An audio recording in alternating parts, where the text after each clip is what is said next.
అత్యంత ప్రియమైన దేవుని బిడ్డలారా, ఈరోజు నేను చెప్పబోయేటటువంటి యేసుక్రీస్తు ప్రభు అని చెప్పబోయేటటువంటి చిన్న వాక్యం, వీరిద్దరూ తండ్రి కుమారుడు వీరిద్దరూ ఏకమై ఉన్నారు అన్న విషయాన్ని మీ ముందుకు తీసుకొస్తున్నాను. దేవునికి స్తోత్రం కలుగునుగాక. తండ్రి కుమారుణ్ణి మహిమపరుస్తున్నాడు, కుమారుడు తండ్రిని మహిమపరుస్తున్నాడు. యోహాను సువార్త 8:54, అందుకు యేసు, నన్ను నేనే మహిమపరుచుకొని ఎడల నా మహిమ ఒట్టిది. మా దేవుడని మీరెవరిని గూర్చి చెప్పుతురో ఆ నా తండ్రియే నన్ను మహిమపరుచున్నాడు. ఇప్పుడు కుమారుడు తండ్రిని మహిమపరుస్తున్నాడు. యోహాను సువార్త 14:13 మీరు నా నామము వలన దేనిని అడుగుదురో తండ్రి కుమారుని యందు మహిమపరచబడుటకే దానిని చేస్తాను. నా నామంలో దేన్ని అడుగుతారో తండ్రి నా యందు మహిమపరచబడటానికి నేనే దానిని చేస్తాను. అంటే యేసుక్రీస్తు నామమును అడిగితే యేసుక్రీస్తే తండ్రిని మహిమపరిచే నిమిత్తము దానిని చేస్తాను అని యోహాను సువార్త 14:13 సెలవిస్తున్నాడు. దీని విషయమై క్లియర్గా చెప్పాలంటే ఫిలిప్పీ రాసిన పత్రిక 2:11 ప్రతి వాని నాలుక తండ్రి అయిన దేవుని మహిమార్థమై యేసుక్రీస్తు ప్రభువని ఒప్పుకొనున్నట్లును దేవుడు ఆయనను అధికముగా హెచ్చించి ప్రతి నామమునకు పై నామమును ఆయనకు అనుగ్రహించెను. దేవునికి స్తోత్రం. ప్రతి నామమునకు పై నామమును ఆయన ఎందుకు అనుగ్రహించాడు అంటే యేసుక్రీస్తు ప్రభువని దేవుడని ఒప్పుకోవాలి.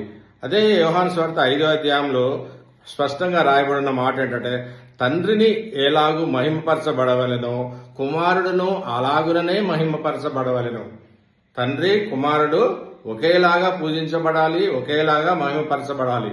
ఎందుకు నా ముస్లిం ప్రాణ స్నేహితులైన సహోదరులు, యేసుక్రీస్తు కేవలం ప్రవక్తయే, ఆయన మనుష్య కుమారుడు, ఆయన దావీదు కుమారుడు, ఆయన మరియం కుమారుడు మాత్రమే దేవుడు కాదు అని ఎందుకు చెప్తున్నారు అని అంటే, వీరికి అసలు సత్యం తెలియదు. సత్యం తెలియకపోతే వాళ్ళు అల్లాయే దేవుడు అనుకుంటారు కానీ, యెహోవాయే దేవుడు అనుకుంటారు కానీ యేసుక్రీస్తు దేవుడు అనుకోరు. ఇక్కడ యెహోవా అంటున్నాడు, తండ్రి అంటున్నాడు, నా కుమారుణ్ణి నేను మహిమపరుస్తాను, నా కుమారుణ్ణి నన్ను మహిమపరిచినట్టే మీరు మహిమపరచాలి. లేదంటే నా కుమారుణ్ణి మహిమపరచకుండా మీరు నా యొద్దకు రాలేరు. నా కుమారుని ద్వారానే మీరు నా యొద్దకు రావాలి. కుమారుడు అంటున్నాడు, నా ద్వారా తప్ప తండ్రి యొద్దకు ఎవ్వడు రాడు. కుమారుణ్ణి పూజిస్తేనే, కుమారుణ్ణి ఒప్పుకుంటేనే తండ్రి యొద్దకు వస్తారు. కుమారుడైన యేసుక్రీస్తు పుట్టినప్పుడు, బాలుడిగా ఉన్నప్పుడు బాలయేసును పూజించటానికి జ్ఞానులు సాంబ్రాణి, బోలమును, బంగారాన్ని తీసుకొని వచ్చి సమర్పించి ఆయనకు మొక్కిరి. బాలయేసుని ఎందుకు మొక్కారంటే వాళ్ళు జ్ఞానులు, సత్యం తెలుసు. వాళ్ళు మొక్కి ఆయనను పూజించిరి, సాగిలపడి నమస్కారం చేసి పూజించిరి అని రాయబడి ఉంది. ఎందుకనే నా ముస్లిం సహోదరులకు చెప్పేది ఏంటంటే, దేవుడు కాదు, యేసుక్రీస్తు దేవుడు కాదు అని మీరు ఎట్టి పరిస్థితుల్లో అనుకున్నా కూడా అది మహాపాపం అవుతుంది. ఎందుకంటే దేవుణ్ణి దేవుడు కాదు అనకూడదు, దేవుడు కానివాడిని దేవుడు అనకూడదు. తర్వాత ప్రవక్త కానివాడిని ప్రవక్త అనకూడదు, ప్రవక్త అయిన ప్రభువుని ప్రవక్త కాదు, కేవలం ప్రవక్త మాత్రమే దేవుడు కాదు అని అనకూడదు. అందుకనే 2 పేతురు 1:17 చెప్తున్నాడు, ఈయన నా ప్రియకుమారుడు, ఈయన యందు నేను ఆనందించుచున్నాను అను శబ్దము మహాదివ్య మహిమ నుండి ఆయన వద్దకు వచ్చినప్పుడు, మహాదివ్య మహిమ నుండి అను శబ్దము ఆయన వద్దకు వచ్చింది. ఎప్పుడు?